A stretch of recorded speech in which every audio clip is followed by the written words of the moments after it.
I liked the album very much. Congratulations for it. I think we can start in this question I have, that because this is a record about finding a better way for ourselves and for our lives, and in these troubled times we are living in, that kind of hope is what we need right now, right? Because we are so lost in all of this that we don't know what's going to happen after the pandemic. What do you think about it? Yeah, I mean, it's an exciting time. I think it's, for me, it feels like an amplified kind of time. It seems like everything just got even more amplified than before. I think we all knew that it's better to eat healthy and, cultivate our planet and, try and create more equality and so on before this thing hit. But with this kind of weakness and the sort of global, the thing that kind of combines us across the planet also created a sort of amplified situation. I feel like all the stuff that we knew was there, suddenly we're now kind of taking a little bit more serious. My fear is that sort of just kind of goes back to whatever once this whole thing is over. So that actually, I think, is a little bit like a gift we have from the situation that we have had now, like pretty much a year to think a little bit about, like, not only just what the planet is, but most of all, what do we care for, each and every one of us. And I say that I mean, it's difficult to talk about because I think, being in our part of the world, and even me being in Denmark is different from being in Portugal. But like, imagine like you be in like somewhere in Africa or you be somewhere in Asia, and like they're definitely. I think it also highlights that there's just like all the people that struggled before, they're struggling even more now, and all the people that were making a lot of money before, they're making more money now. So it's all. It's not just a dance on roses, as you would say in Danish, but it's like it's sort of highlighting all the things. I think we could use this opportunity to maybe make some changes. First of all, for ourselves, that's kind of also what I've been trying to go through myself, and also ended up calling the album "Better Way" because I guess it's like more of a question than a state, because we all know how difficult it is to find the better way. Sometimes you kind of know that it's that way, but you're gravitating to the other way because it's somehow easier or more comfortable or something like that. So how do we change ourselves to change each other? But I think it's a really good time right now to do these changes, and probably it's better to do them now than in 2 years when there's a vaccine and everybody have forgotten about it. So yeah, despite all the really difficulties of these times, I think it's also really a really good time to try and really proceed with some of the things that we just didn't really have the time to consider before.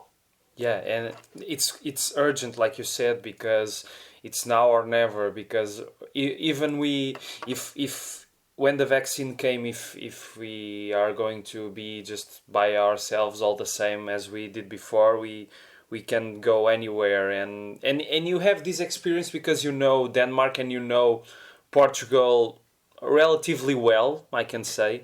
Do you think that both countries collide in that sort of trying to change and make the change that we all need for the future, or they are similar in a certain way? What do you think?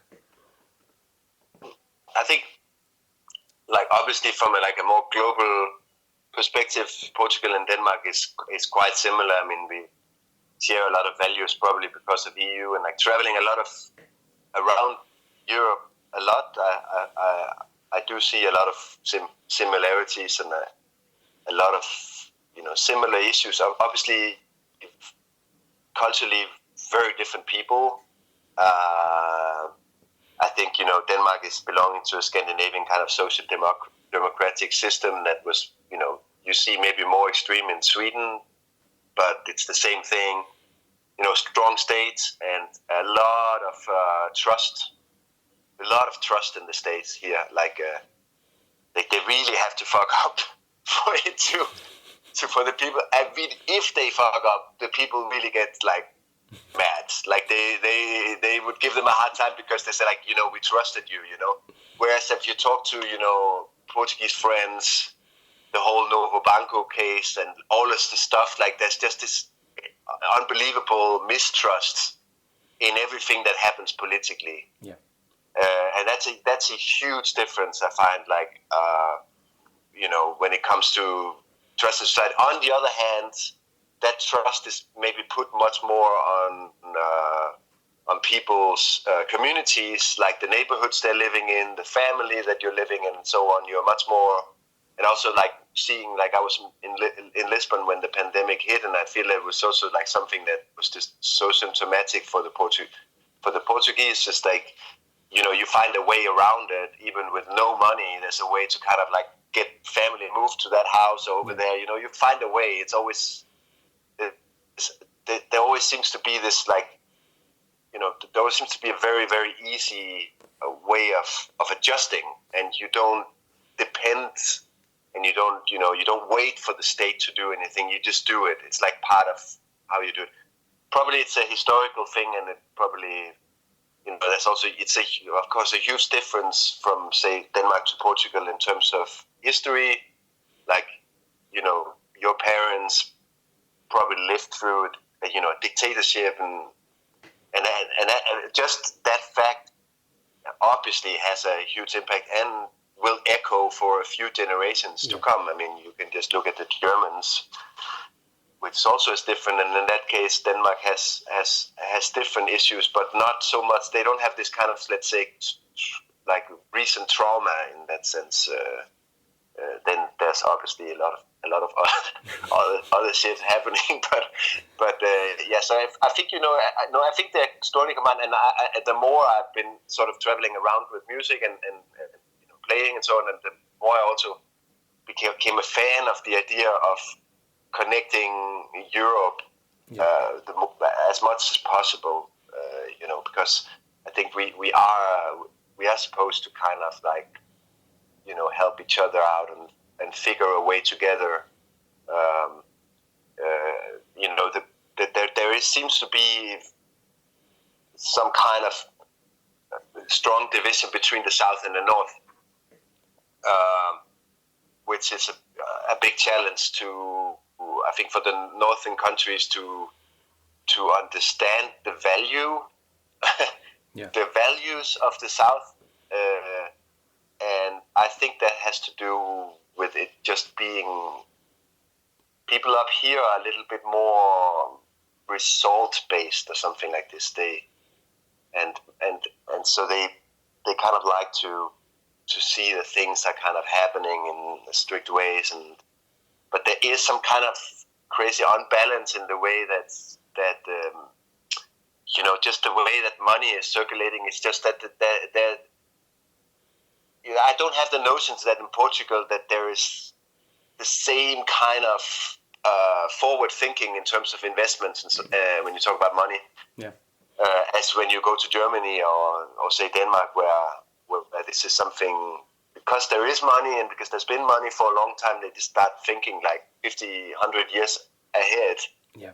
While as when you are in Portugal, you feel like the mentality and the culture also is a little bit more contemporary in the now, and which is wonderful and something that I love about Portugal. But I guess also what sometimes gets lost in a bigger scheme is that exactly that when stuff hit and when there's a crisis, it really hurts more because there's no savings, so there's no plan for like in the longer run. I'm saying this all from my own. No. Little, I don't have any sort of proof. No, but you are absolutely right, and I'm thinking in the past few days that if a pandemic, which is a pandemic with a great scale of infections and deaths, but it's not the biggest of all of them all. But if with one pandemic like this, the country becomes a big mess and chaos and all that, what about if a bigger pandemic arrives, or even the shadow of an earthquake, because we have the history of the November 1st, 1755 earthquake.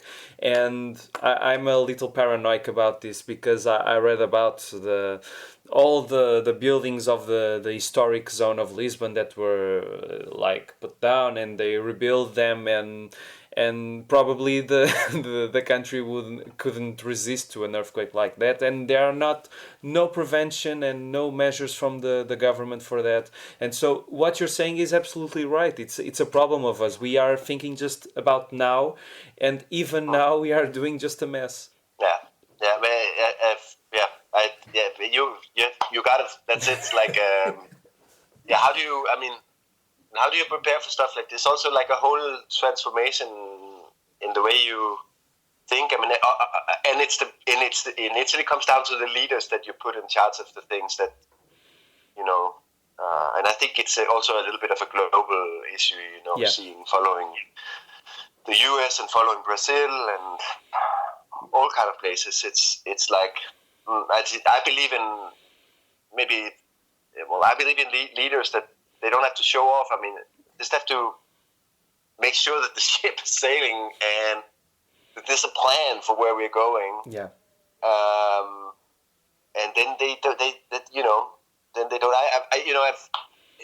I'm not such a fan of her politics, but I always kind of respected someone like Merkel a lot, because I kind of like her style.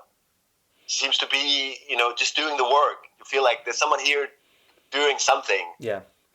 Whether you like it or not, she has a plan going. That there's not all this kind of shiny suits and trying to make it look right and say the right things or something. It's just that's, to me, is like a good, it feels like a good leader in some kind of way. And I feel like could be nice if there would be more of those, and maybe hopefully this could lead to a little bit more ambitions when it comes to maybe a reformation of what kind of political leaders and political system we want around us, because I can't help being Scandinavian, feeling like it's kind of weird when you're in Portugal that you don't trust. This is just my background, but I had the situation when the pandemic hit, where there was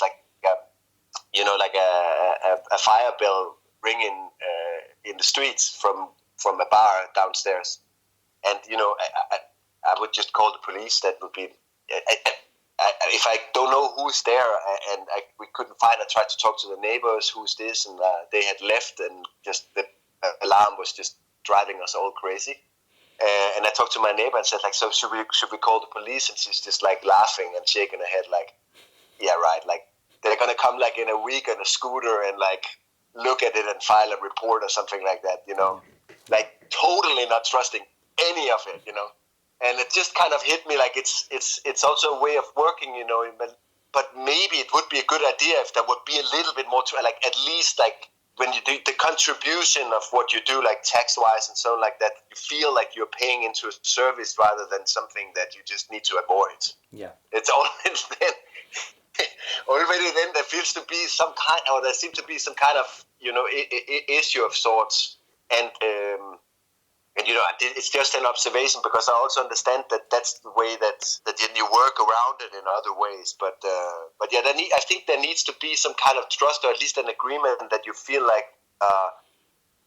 you're paying a membership to the state of wherever you live, and that they're providing some kind of service for you. And if something is wrong, if something's not working, you have your right to say, hey, let's, there's something going on here. And I think problem is sometimes that it just gets hushed down, because people have maybe been for a long time, and maybe for generations, just gotten used to that, to say anything or to stand up against the system, you'll just waste your time, basically. Yeah. And so instead, we just make it work with whatever we have, and we leave that system working. Yeah. And that feels sort of slightly rotten to me.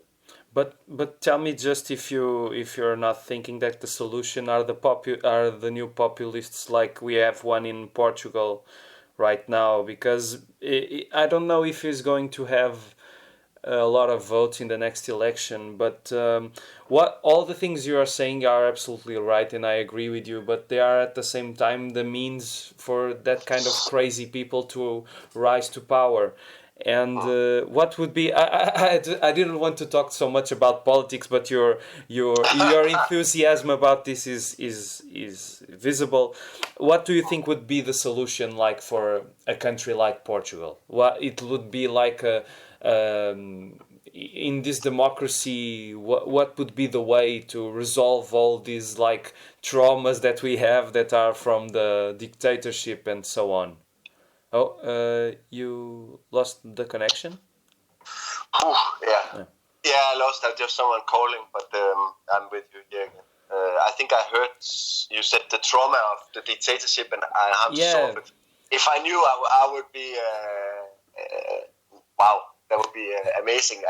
I think it's a very, very complex situation, obviously, and I also feel it's a time and something like after living for a few years in Portugal, it's sort of in the beginning it's very easy to come from the outside and say like, oh, this is should be working this or that should be working. But there's obviously a sort of a healing process going on. You need to recognize that was happening. You know, recognizing that it was pretty crazy time and that the country of Portugal has been going through some pretty crazy changes very fast. I think it's still lurking underneath the whole thing. And every time there's issues coming up like Black Lives Matters or anything, it feels like it refers back to this thing.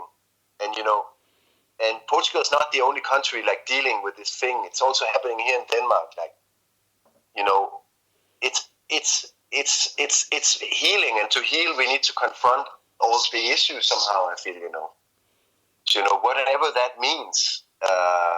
Let's get it out in the light. What happened, you know? Because my impression is that there's still a lot of ghosts from these times. Yeah. And maybe some grandparents that are still alive, and we don't talk about these things because, you know, grandfather was also, you know, arrested by Angola. Yeah, it just gets a little bit, and like maybe when they are dead, we can open up a little bit. And it reminds me a lot from, like, I had a East German girlfriend, and she told me about like the wars and, you know, Nazi Germany, and also how that infected the whole family, like all the way till now, just been resonating, and because nobody addressed it, it just kept kind of, it just kept running through the generations after generation. So I don't know if that's any solution or whatever it is, but I feel we all are given a life, right? You have a life, and I have a life, and maybe we have kids, maybe we don't. Doesn't matter. There's a new generation that grows up, and they carry on. I mean, you know, the goal, I guess, would be that they can kind of like have the possibility to live and project whatever they want to project. But it also, like, we experienced it, we carry on all these like things, like we go like, oh, why am I feeling like this, or why am I having this kind of, you know, whatever feeling towards that or opinion about that. Maybe sometimes I realize it's not even me, it's like what my mom projected on me, or what my dad projected on me, or what the previous generation projected on. And so, to stop that, I guess the way to do it is to confront it and figure out what's going on here. Like, what is this country? What are we living in this country? Why is it that this thing is never discussed? We never dare to discuss, because it's like, oh no, don't touch it, because if you touch it, it's gonna, all this shit is gonna run, Yeah. I feel this kind of thing is, maybe it's time to touch stuff like that, one by one. You don't have to burn it all at once. But I'm not the one to point that out. I think you know better, and people that in Portugal that grew up within that you all know what these issues are one by one. But I also been feeling that there's been stuff happening during this. I've heard more friends going to their family parties, and there's a strong male culture in Portugal that I feel like a lot of Portuguese kind of feel is kind of like division between women and men, and like when you talk to your uncle and your dad and stuff, like they have this very need to get together in this kind of. So this is something that I think is a place to start. For example, why is it that we are grouping up like this? Why is it that I naturally always find male friends instead of just looking at things like I think it's a cultural thing. Yeah. And I have to decide why do I want that in my life, or Yeah. because if I don't confront it, I will just do it, and then whatever comes after me will probably have to confront the same question. I think we could make a much more cool world if we were better at grouping ourselves with other opinions. Wouldn't it be cool if those parents were hanging out a little bit more colorful? Maybe they would also kind of widen their horizon a little bit. Yeah, not being stuck in their own globe or their own mind cube. But let's talk about music now, because I just wanted to, before we get to the album, first of all, I have to say the first time I heard your voice, and sorry for my ignorance, was with the duet, the participation you made on the album of Rodrigo Leão. And it was just beautiful. And I just wanted to know how that came about and how was the experience for you. Because we in Portugal love to hear foreign artists playing with our artists, and the combination was really, really great. Well, thank you for saying that. I met Rodrigo through a friend called Federico. He's an Italian pianist and producer.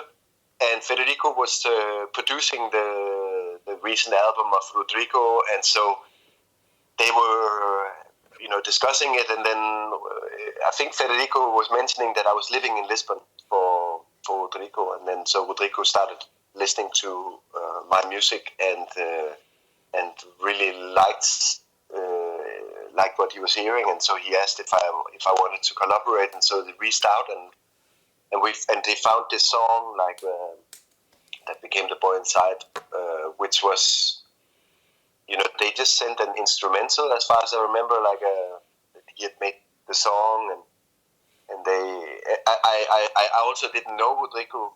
I was also completely new, so we really met completely from two different angles, which was also quite nice, and it doesn't happen so often when I do stuff. That you can have that kind of totally clean camera. So I just, he sent the instrumental, and he was super friendly and so humble and open, just said just do what you do. And I sang on it and made some words for it, and really felt like such a wonderful way of collaborating. I could just concentrate on creating the vocals, which is also a rarity when I normally make music with my band or with myself. I'm usually all over the place, both with the music and with the vocals and so on. So this was quite nice also to try that out. And then we recorded it, and we did a few shows together. And, I've been meeting his lovely family, and he lives very close to my old flat in Lisbon. So it's been really lovely meeting Rodrigo. Yeah, he's one of the greatest artists we have here, and the album and your collaboration, as I said, is great. And talking about this is about the album. This is your first solo album, as I believe. That's right. One of the tracks that I loved the most was Ocean Wave. I think it's just beautiful music, and I would like you just to talk about the concept of the music and how it was created. So this album started. The album really started with me moving to Lisbon, I would say. Yeah. I had moved from Berlin, and I arrived in 2016 or something like this. And I was sort of in between. I was moving a bit to Switzerland, where I had my ex-girlfriend was living. So I was really kind of in between Lisbon and Switzerland a bit, but ended up in Lisbon again in 2017. And I kind of felt like I had been playing around in my mind to do a solo album for a while. I guess it's something like people do that's been in bands for years. Yeah. At some point in your life, you start feeling, it could be nice.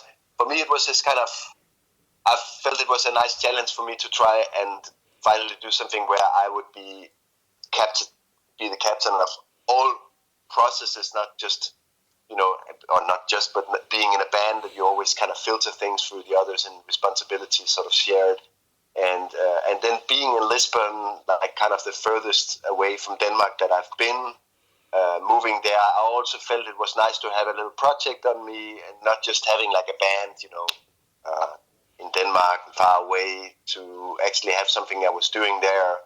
And all seemed to fit quite well. And I started, a friend of a friend was offering me a studio in Almada, in Gazilhas. Yeah, which was just an amazing opportunity. It's old like fishing dock over there, and so it's just like, okay, so I've got this little studio there, overlooking Lisbon, and I have a few instruments I could borrow, of a synthesizer and some other stuff from some people, and like, let me just start there, and so I just started jamming a bit with that in mind, just kind of like opening the computer, going. I was living on the other side of the river, so I'd take the ferry over and then walk. It would take me like 45 minutes or something like that. And usually over the course of a couple of years, I would just, go there whenever I was in Lisbon, make a little idea, and then I would take the ferry back. Ocean Wave, actually, there's a passage in it where I'm somehow talking after I've been singing, saying something like, I have to catch the ferry now or something. And it's kind of what happened when I was singing that thing, because every night the last ferry is going at 1:20 from Gazilhas back to Lisbon. Yeah, it's the last one. So I'm the kind of person that needs deadlines. So this is a perfect thing for me. It's like I knew that I had to go over there. I'd do like one or a couple of songs, and then I would leave and then catch the ferry, and then I would go to the other side. So it would, like, I think the album came about a bit like that. I was trying to have fun with making music, because I like right in the shadow, outside of all the fun, I have all these like small voices standing and talking to me about all the things that could be better, and you could do this more, and you could do that, and you could do that, snacking at me constantly. So I have to somehow, trick them. Go away, yeah. The best way to trick them is for me at least, is to do stuff without too much thinking. Yeah. Or I trick myself to not think too much.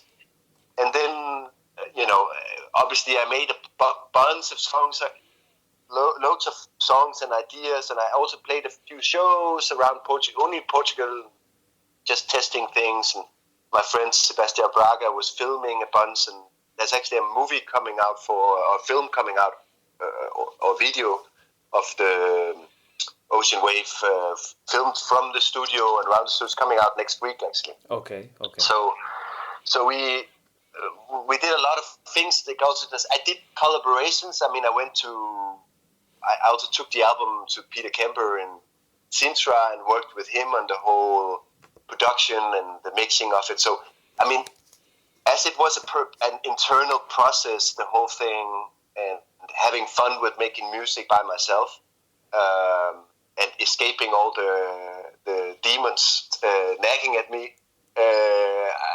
it was also me realizing that I really enjoy collaborating people. I really love that. I'm not like it's not like I learned like, yeah, this is it. I'm gonna just do everything myself from now on. I would say I started appreciating more that I have a band, and I started appreciating more that I have these lovely people that have been, like Efterklang. I've known for over 20 years. These people, so there's something about, and I met a lot of friends also in Lisbon, and I really enjoy this collaboration. But the album, I guess, is my first attempt to kind of like build my own house with a little help from my friends. Yeah. So you're not you just can be just a solo artist to have any collaboration. You will never. Yeah, I get please go ahead. Say. No, I get. It's sort of strange because when people that knows me really well, they see me on the stage or in my presence and so on. It looks like I'm very comfortable and confident being in front of people and so on. But if I have to dig really deep, so many times just doing a DJ set or something like that by myself, just me in like Porto or in Copenhagen or a small town somewhere, just me traveling around. It's the most. It can really bring the worst out of me. I can get so nervous because, I just kind of learned that I've really depend a lot on other people, and I think for me it was interesting to challenge this kind of, why am I so nervous being on my own? I mean, there's something there's an insecurity for sure, an insecurity with myself and what I'm doing, that when I'm collaborating with other people, I can be more free in a way. I can let go a little bit on that insecurity because I have other people to remind me that, oh, this is okay, or and the way that when you're with other people, you can forget yourself somehow, and it happens a lot with bands. If that insecurity comes up, and for example, Efterklang, I have Mads and Rasmus to remind me that, but we are all in this together, and I in fact really love it, And on the other hand, if they're getting insecure, I can support them. And in this case, it's my name on the record. It's even a painting of my face on it, so it's a bit more confronting. And I'm still a little bit nervous about that. I mean, now we're talking about like doing shows and stuff like that. I immediately find myself kind of wanting to reach out to friends or people to collaborate because I just don't I don't have that kind of confidence. Yeah, the confidence I think is where it really comes down to sit down and just feel like totally at ease with myself doing that. Maybe at some point in my life it would be possible. But I'm also trying to find talking about those demons. I'm also trying not to be so hard on myself. Like realizing that maybe it doesn't have to be my call to be this kind of young character that builds your own house and does everything yourself. I think it's good sometimes to be doing your own thing. Fully the way you want, and I think something I learned a lot by doing the solo album. It's like as it is making an album, it's also really like a psychology therapy in many ways to do this kind of thing because it's very confrontal. It's very good, but I also think sometimes it's been just really lovely for me to realize how incredible it can be when you share things with other people. Yeah, and you said that you were jamming the tracks and the music, and that kind of freedom is a kind of freedom that you can just have when you're more by yourself than when you have more people that are giving also ideas and maybe, I don't know if you want to make more solo albums, if you want to pass for this demonical path, but it would be very interesting to see you developing your freedom as a solo artist, because the album results really well because of that. And the artwork is beautiful. The artwork is beautiful. And do you think it's like to say that this is a record more to be experienced than to be just listened occasionally, like you listen to a song or a single. Do you think that the whole album needs to that kind of sensorial experience? I mean, it's like I think the control is out of my hand now. Now the album is slowly being seeped out in the world, and yeah. If people kind of listen to a song or the whole thing is probably not in my control anymore. I think the way I understand the album and what I did is still under construction. I'm not totally sure how to explain what it is. Like I feel sensations of it, things that starts to make a little bit of sense. One thing that I like about it in terms of the whole thing is that it does that for me it feels like it has a lot of different kind of vibes to it, and I did spend quite a long time putting the sequence together. So this is something that it's something that is kind of dear to me because I could feel that that's something that was very important. It didn't seem to work too well for me if I just threw together some songs and like, oh, this is the playlist. I had a lot of back and forth trying to figure out, like we start with Used to Think, and then we go on this journey and we end up with the Ocean Wave. And if you take two songs like the first and the last, for example, Used to Think, and then you go to Ocean Wave, I think they're quite different in the way that they come out. Used to Think is this very forward-leaning energy to me, and energetic, and in a way very, very hyper. And Ocean Wave is a kind of release, kind of we can kind of lay inside it, and in between that there are songs that are spanning from anything in like space travels and like Elon Musk being a modern human to being broken hearted and far away from your love, and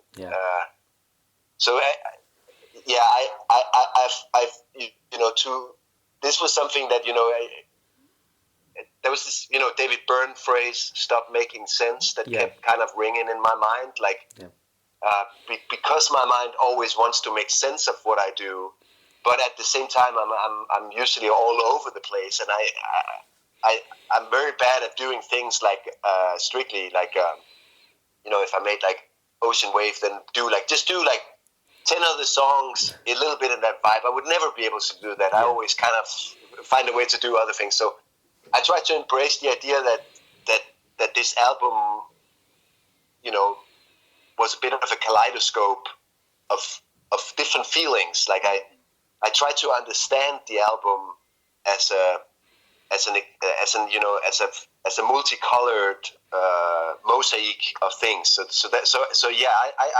I like to think of it like an album or like a piece of work, and not only are there like 8 songs like there's on the album, but to me, obviously, there's a whole world of feeling of 2-3 years where I've just been inside that process, and loads of songs that never made it to the album.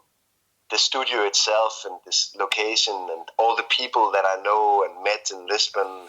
It's very Lisbon also because it's like it was made there, and so it's a vibe of sort to me. Better way is it's more like that. It's then it's a single song, and then however people out there are eating it or consuming it or listening to it, luckily that's out of my hand. I can control that.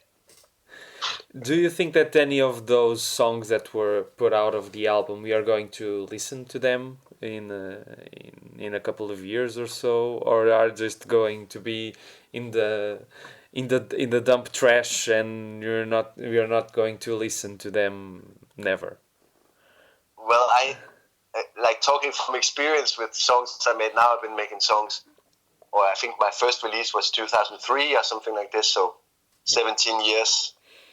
And I still, like I was just listening to our debut album with Efterklang the other day, and I still find myself listening to that and thinking, wow, interesting. I can still have a good experience listening to it, but I must admit it took me a while. But also because I've been so in that zone. For example, like making a sequence for an album, like Better Way, just to make make the flow of all the songs and string them together. Should I put Used to Think there, or should I put like Snow White there, or like the other one there? You cannot just change it. You have to listen to the whole thing.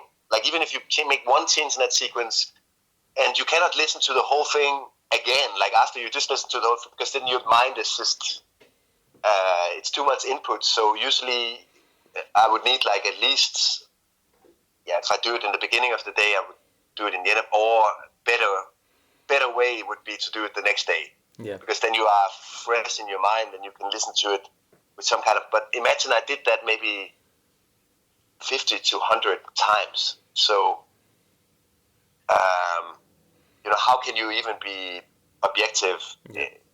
And I listened to the mixes with Peter doing the record also somewhere around 50 to 100 times.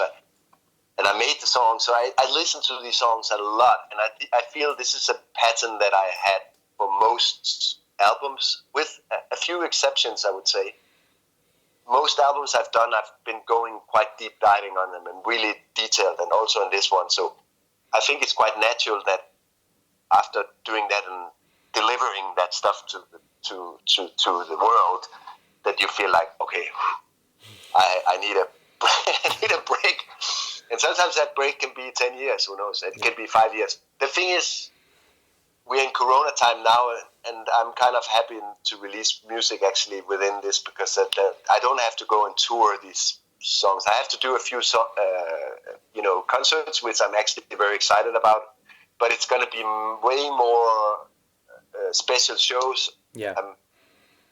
And that's actually suiting me quite well, because again, with this kind of confronting myself with my own,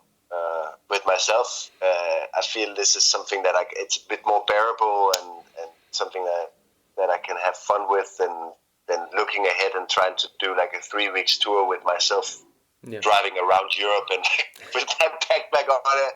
Doesn't at all excite me. Sounds horrible. So I think one thing that really excites me at the moment is to try and take these songs and maybe split them a bit apart, and then again bring them into a more collaborative space, maybe work with some, I'm starting to more get into this idea of how do I want to perform them, how do I want to perform them, so this is where I am at the moment, while letting go on the album. Also, an album usually have a life afterward. You cannot just kind of let it go like that. Now is the time when people start listening to it. So yeah, it's nothing new. It's like that. It's always been like this when you release an album. Yeah. I'm really curious to see how some of these songs, or the songs you're going to choose to perform live. I'm really curious to see how are they going to sound. We are just finishing, but I would like to know, because in Portugal we don't know nothing about Danish music. So, do you have any recent or not recent recommendations you would like to give to our listeners? Yes, there is a few cool albums I listened to recently. Let me just find out. There was one I heard here. There is one by Henriette Sennevald, which is she used to be in a band. She used to be in a band called Under Byen, Under the City. It's translated to, and it was a great inspiration for Efterklang when we started out in the beginning of the zeros.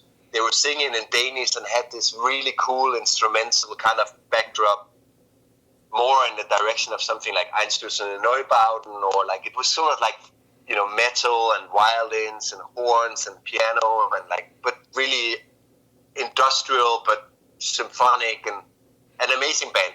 And the singer of that band, Henriette Senneval, I can send you the link. She made a new album recently, like just came out a month ago or something like that. And she hasn't been releasing music for like 10 years or something like that. Suddenly came out her first solo album in English, and it's and that I listen to a lot, and it sounds really, really good. So that's a really cool recommendation. Then there's a way newer artist. That's the one I had to. Her name is Clarissa Connolly. Clarissa Connolly. I think her parents are from North Ireland or something like that, but she grew up in Denmark. Yeah. And she made a new album called The Voyager, and that's also really, really nice. There's a lot of great things coming out of Denmark at the moment. Seems like, especially here in Copenhagen, there's been a lot of bands that have been brewing on really cool things. Yeah. So it's really an exciting time to listen to music here from up here, and it seems to be a good moment at the moment. That's great. I have to check them out because I didn't know them, and I wish all the best for the album and the future tour. I don't know when it's going to be. If you come to Portugal, I'll certainly go to see you. And great. Thank you very much. It was a pleasant conversation, and all the best. It was nice to talk to you, Rui. I'll be playing in Generation on the 17th of January in Braga. Okay. So at least that's one solution. Okay, I'll be. I think I can be there. I'll see. Thank you very much, Casper. Pleasure to talk to you, Rui. Have a nice day.